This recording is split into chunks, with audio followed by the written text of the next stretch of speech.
I think the number one thing that we have to do in order to change that habit, because once you've lied, it's so much easier to lie the next time. And before you know it, you're a professional liar. I would have labeled myself that way in high school and college. It was just so much easier. So much easier to lie. And avoid conflict, avoid discipline, avoid consequences, avoid doing hard things. But ultimately, I think that is part of, if not a large part of, what led me to unemployment, living in a recliner, putting weight on faster than I could imagine. So how do we fix that? One, I think we have to start being honest with ourselves.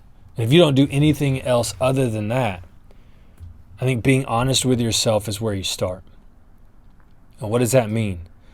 Maybe it means observing your own behavior and asking the question, why did I do that?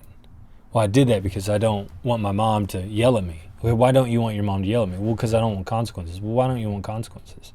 Like, have that internal dialogue like Marcus Aurelius does a lot. It's a great Stoic practice. Just conversate with yourself about why you do the things you do and dig down to what is at the root of that lie. And then commit to living in truth. That's one of the best chapters in this book. If you haven't read Jordan Peterson's 12 Rules for Life, one of these days when I do a book podcast, that book will be in there. And one of the chapters is specifically about speaking the truth. Because if you don't speak the truth and you just speak in falsehood, eventually you get to the point where you cannot speak in truth.